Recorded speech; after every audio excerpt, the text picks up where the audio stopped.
Bonjour à tous, bonjour les TS2.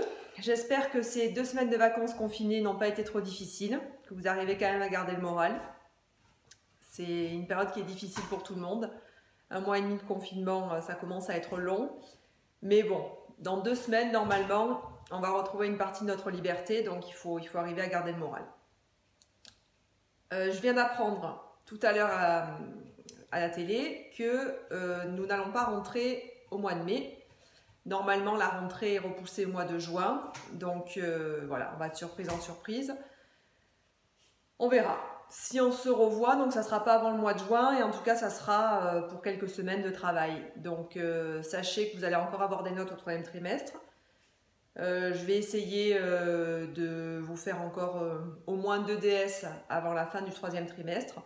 Après, au niveau des notes, est-ce que ça va compter pour le bac ou pas? On verra. Mais en tout cas, il faut vraiment que vous continuiez à travailler. Même pour le moral, c'est important. Hein, parce que l'inaction, il n'y a rien de pire. Voilà, donc je vous ai fait une 7e vidéo, je crois, en chimie organique, toujours. C'est le dernier chapitre en chimie organique sur la sélectivité en chimie organique. Donc déjà, première question qu'on va se poser, qu'est-ce qu'un composé polyfonctionnel? Donc jusqu'à présent, on a étudié des composés qui étaient monofonctionnels, constitués d'une seule fonction organique. Là, je vais vous montrer un composé polyfonctionnel. Vous allez d'ailleurs me donner les 2 groupes caractéristiques qui sont présents dans ce composé, qui s'appelle le para-aminophénol. Donc vous avez 2 groupes caractéristiques dans ce composé. On appelle ça un composé polyfonctionnel, puisqu'il est composé de plusieurs fonctions. Là, en l'occurrence, il y en a 2. Donc ce premier groupe, vous devez le connaître. Donnez-moi son nom. Donc c'est le groupe, moi j'espère que vous avez répondu, hein, groupe hydroxyle, caractéristique des alcools, de la fonction alcool. Là vous avez le groupe, il s'appelle comment celui-là déjà? C'est le groupe amine, qui est présent dans les fonctions amines. Donc dans cette molécule, vous avez 2 groupes caractéristiques. Cette molécule est donc qualifiée de composé polyfonctionnel. Plusieurs fonctions organiques dans la même molécule. Il peut y en avoir plus que 2 d'ailleurs. Hein. Ensuite, bon là il n'y a pas de difficulté. Au bac, on peut simplement vous demander de nommer les 2 groupes caractéristiques qui sont présents dans la fonction. Enfin au bac. En contrôle, en DS. Réaction sélective. Qu'est-ce qu'une réaction sélective? Alors, je ne vais pas vous donner la définition de suite, je vais vous expliquer ce qu'est une réaction sélective sur un exemple et ensuite ensemble on va essayer de trouver la définition. Vous avez ce composé polyfonctionnel, le para-aminophénol, qui va réagir avec cette molécule, qui est un anhydride. C'est l'anhydride acétique. Alors, vous n'avez pas forcément à connaître son nom en terminale. Moi, je vous le dis, ce composé polyfonctionnel réagit avec l'anhydride. Regardez ce qu'on obtient. Donc déjà, on va essayer, ça va être une réaction que vous connaissez en chimie organique, entre un site donneur et un site accepteur.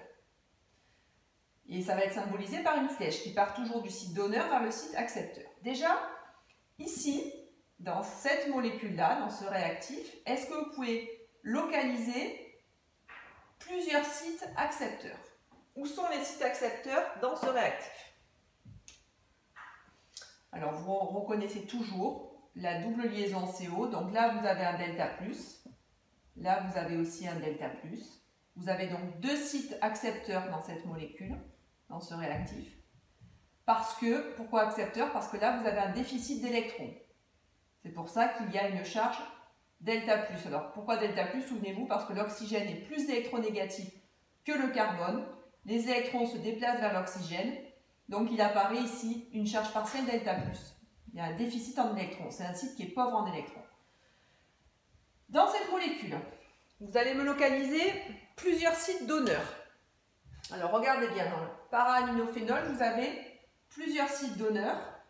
Vous avez celui-ci. N'oubliez pas qu'un site donneur, c'est un site qui est riche en électrons. Donc, vous avez le doublé qui est porté par l'atome d'azote. Et vous avez, pareil, le doublé qui est porté par l'atome d'oxygène. Là, vous avez 2 sites donneurs. Donc, normalement, ici, vous devriez avoir, alors je vous le dis, hein, c'est ce site accepteur qui va réagir. ou celui-là d'ailleurs, un des deux. Hein. Donc vous devriez avoir, regardez bien, ce transfert de doublé du site donneur vers le site accepteur. Mais on pourrait avoir aussi ce transfert de doublé. Voilà, sur ce site accepteur ou celui-là d'ailleurs, puisqu'il y a une symétrie. Hein. Donc on peut très bien avoir un transfert de doublé, du doublé de l'atome d'azote sur ce site accepteur ou le transfert du doublé de l'atome d'oxygène sur ce site accepteur. Voilà les deux transferts de doublé qui pourraient se produire lors de cette réaction. Donc on va regarder le produit et on va essayer de comprendre ce qui s'est passé maintenant. Regardez bien. Quand vous regardez votre produit, vous apercevez que le groupe OH, ici, apparaît dans le produit. Il n'a pas été modifié. Par contre, l'atome d'azote, ici, regardez bien, a perdu un atome d'hydrogène et il a formé, donc il a perdu un atome d'hydrogène et il a formé une liaison avec ce carbone delta+. C'est-à-dire que ce doublé non liant, cette flèche courbe, est représenté ici par cette liaison. Là, vous avez ici une liaison ici. Voilà. Plus, regardez bien, il y a un autre produit qui se forme, c'est l'acide acétique. Donc là, vous avez synthétisé une molécule que vous connaissez tous, c'est le paracétamol. Pour synthétiser du paracétamol, on a utilisé le para-aminophénol avec l'anhydride éthanoïque. Il se forme du paracétamol et de l'acide éthanoïque. L'acide éthanoïque, on peut l'appeler aussi l'acide acétique. Donc vous avez ce produit. Alors on va essayer de comprendre ce qui s'est passé, regardez bien. Là, comme le groupe OH n'a pas été modifié, ça veut dire que ce doublé n'a pas réagi. Ça veut dire que ce transfert de doublé entre l'oxygène et le delta+, n'a pas eu lieu. Voilà. Ce qui veut dire que le réactif ici, qui portait une charge partielle delta+, a réagi uniquement avec le doublé de l'atome d'azote. Il n'a pas réagi avec le doublé d'atome d'oxygène. Eh bien, cette réaction que je viens de vous montrer, c'est une réaction qui est qualifiée de réaction sélective. Alors pourquoi? Quelle est la définition d'une réaction sélective? Regardez bien, dans une réaction sélective, vous avez un réactif, celui-ci, qui va réagir majoritairement ou préférentiellement avec un groupe caractéristique du composé polyfonctionnel plutôt qu'avec un autre. C'est-à-dire que ce réactif-là va réagir préférentiellement avec ce groupe caractéristique, l'amine, plutôt qu'avec le groupe caractéristique qui est ici des alcools.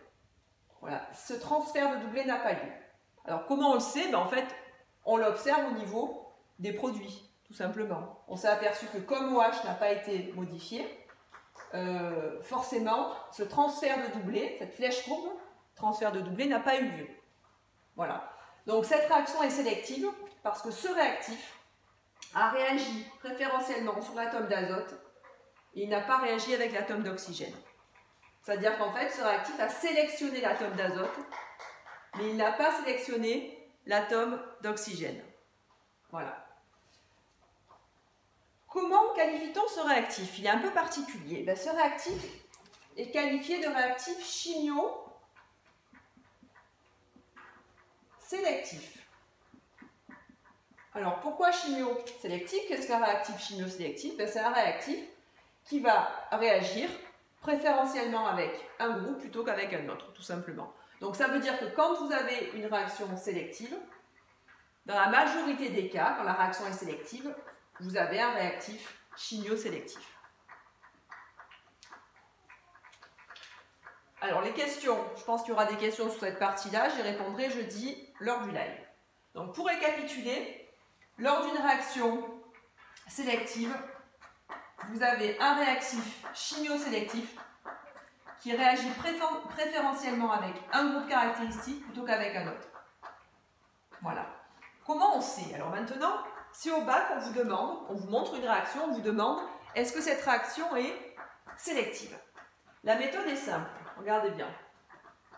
Pour savoir si une réaction est sélective, vous allez déjà, elle sera sélective uniquement si vous avez un des deux réactifs qui est polyfonctionnel. Là, le composé polyfonctionnel, c'est celui-là. Donc, on vous pose la question au bac, on vous montre cette réaction, on vous demande est-ce qu'elle est sélective. La méthode est simple, regardez bien. On va l'écrire ici.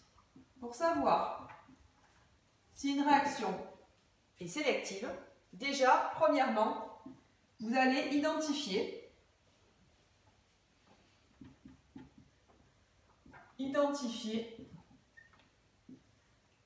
le réactif polyfonctionnel.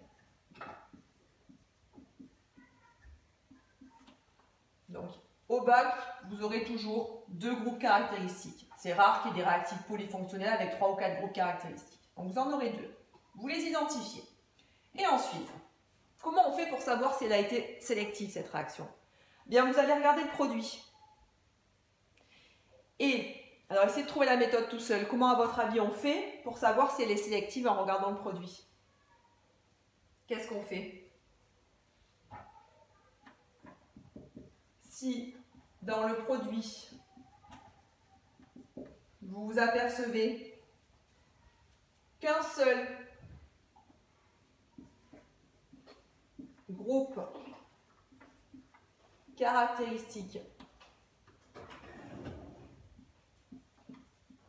a été modifié,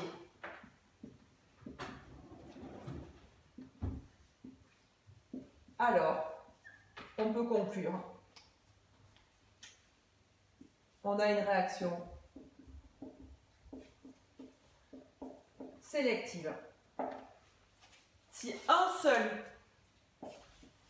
groupe caractéristique sur les deux, vous en aurez deux de groupes caractéristiques, s'il n'y en a qu'un seul qui a été modifié, c'est que la réaction est forcément sélective. Parce que si elle n'avait pas été sélective, à ce moment-là, si on n'avait pas une réaction sélective, eh bien les deux groupes caractéristiques auraient été modifiés, forcément. Puisque là, vous avez deux sites donneurs. Pourquoi est-ce qu'il y en a un qui réagirait plutôt que l'autre? Voilà. Donc, si à la fin, vous apercevez qu'il n'y a qu'un seul groupe qui a été modifié, là c'était le NH, le NH2 qui a été modifié, ça veut dire que la réaction est sélective. Et souvent, dans une réaction sélective, vous avez un réactif qui est qualifié de chimio-sélectif, parce qu'il a préféré réagir avec NH2 plutôt qu'avec OH. Voilà. Alors maintenant, la question pour terminer ce cours, vous allez voir qu'il est assez bref. On va se poser la question, est-ce que une réaction peut être sélective? Est-ce qu'une réaction peut être sélective si j'utilise un réactif non chimio-sélectif? Donc je répète, parce que là vous avez vu, il y a des termes assez compliqués. Est-ce qu'une réaction peut être sélective en utilisant un réactif qui n'est pas chimio-sélectif? Donc a priori, vous devez être en train de me dire non, parce que pour que la réaction soit sélective, il faut forcément qu'il y ait ce réactif, parce que c'est lui qui va sélectionner le N plutôt que le O. Bon, ben vous allez voir qu'il y a une technique. Il y a une technique pour rendre une réaction sélective en utilisant un réactif non chimio-sélectif. Et je vais vous l'expliquer. Regardez bien. On va faire ça sur un exemple. Donc vous avez cette molécule qui est un composé polyfonctionnel. D'ailleurs, vous allez me donner les deux groupes caractéristiques qui sont présents dans cette molécule. Il y a celui-là, ici, et il y a celui-là. Vous devez les connaître. J'espère que, bon, comme d'habitude, les filles vont répondre plus vite que les garçons, parce que les garçons, ils ne sont pas très réactifs. Donc, je suis sûre que là, ça doit être... qui a dû répondre? Mélissa, Rachel, les garçons, peut-être Nathan. Nathan, il est réactif quand même. En tout cas, certainement pas Florian. Donc, ce groupe-là, ici, vous devez le connaître. C'est le groupe qui est présent dans les fonctions de cétone. Il s'appelle comment déjà ce groupe? C'est le groupe carbonyle. Je suis sûre qu'il y en a qui l'avaient oublié. groupe carbonyle présent dans les cétones. Ensuite, ce groupe-là, alors plus difficile, C double liaison O, O, R. Normalement, vous devriez me dire que c'est le groupe, ça s'appelle comment déjà? Groupe ester, présent dans la fonction ester. Donc ça, c'est ce bien composé polyfonctionnel. On va le faire réagir avec LiAlH4. Alors, il faut savoir qu'LiAlH4, c'est un réducteur. Donc, ça veut dire que ce réactif-là, il va permettre de réduire cette molécule, ce composé polyfonctionnel. Le problème, c'est que ce réactif, il est non chimiosélectif. Il n'est pas chimiosélectif. Alors, vous allez me dire pourquoi on a utilisé ce réactif, parce que des fois, en laboratoire, on n'en a pas d'autres. Bon. Donc, ce réactif est non chimiosélectif. Et on va faire réagir ce réactif non chimiosélectif avec ce composé polyfonctionnel. Donc, comme il n'est pas chimiosélectif, c'est ce qu'on a expliqué tout à l'heure, s'il n'est pas chimiosélectif, ça veut dire qu'il ne va pas sélectionner un groupe plutôt qu'un autre. Donc, il va réagir, il va réduire les deux groupes caractéristiques. Ce réactif va réduire, parce que c'est un réducteur, le groupe carbonyle et le groupe ester. Donc, si on n'effectue pas de protection, regardez ce qu'on va obtenir à la fin. Voilà ce qu'on va obtenir ici. Donc, ce réactif n'a pas sélectionné un groupe plutôt qu'un autre, il est non chimiosélectif. Donc, regardez bien, ces deux groupes vont être transformés. Vous avez groupe carbonyle, groupe ester au départ, et à la fin, il n'y a plus de groupe carbonyle, et il n'y a plus de groupe ester. Tout a été modifié. Donc là, est-ce que cette réaction, on peut dire qu'elle est sélective? Bon, évidemment que non, puisque souvenez-vous de la méthode, si dans le produit, pour que la réaction soit sélective, il faut qu'il y ait un seul groupe qui soit modifié. Là, les deux groupes ont été modifiés, donc cette réaction, elle est, on peut dire que c'est une réaction qui est réaction non sélective. Voilà. Donc, ouais, on pourrait le marquer en remarque. Ici, réaction non sélective. Voilà. C'est logique puisque le réactif n'est pas chimiosélectif. Bon. Alors maintenant, si je veux que cette réaction devienne sélective, en gardant toujours le même réactif, il y a une technique. Vous allez voir, c'est un peu long, mais il y a une technique pour obtenir une réaction sélective à la fin, c'est-à-dire pour ne faire réagir qu'un seul groupe caractéristique. Alors, regardez bien la technique. Je vais vous l'expliquer, ça se fait en 3 étapes.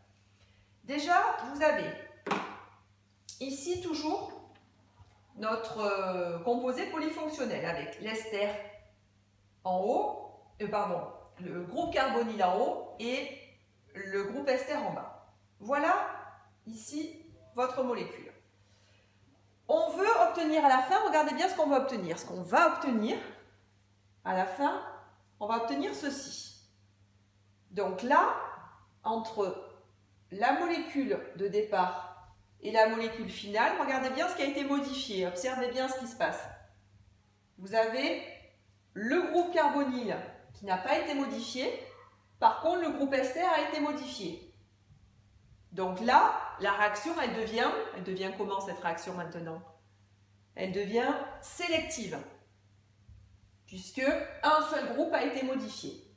Alors comment on fait avec ce réactif, qui est non chimiosélectif, comment on fait pour obtenir une réaction sélective? Je vous l'explique, regardez bien.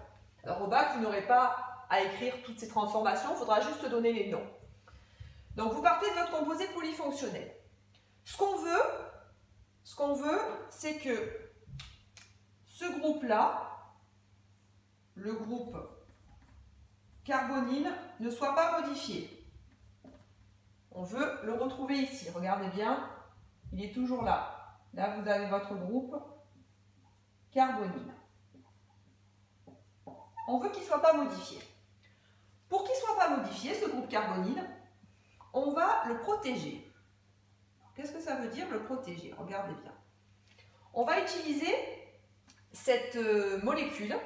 Alors, elle est un peu particulière parce qu'il y a deux fonctions alcool, enfin 2 groupes hydroxyle dans la molécule. On appelle ça l'éthane 1,2-diol, éthane-diol. Donc on va faire réagir le composé polyfonctionnel avec cette molécule, ici. L'avantage de cette molécule, donc ici vous avez l'éthane-diol, l'avantage de cette molécule c'est qu'elle va réagir uniquement, je dis bien uniquement, avec le groupe carbonyle. Donc l'éthane-diol réagit uniquement avec le groupe carbonyle. Elle ne va pas réagir avec le groupe ester. Donc ça, on pourrait dire que c'est un réactif qui est comment? Si ça réagit qu'avec ça, on peut dire que c'est un réactif qui est chimio-sélectif. Bon. Donc ça, ce dialcool va réagir avec le groupe carbonyle. Voilà ce qui va se former. Regardez bien. Donc le groupe ester n'a pas été modifié. Vous voyez bien qu'il est toujours là, votre groupe ester. Il n'a pas été modifié. Par contre, le groupe carbonyle a réagi avec l'éthane 1,2-diol. Et il se forme un groupe,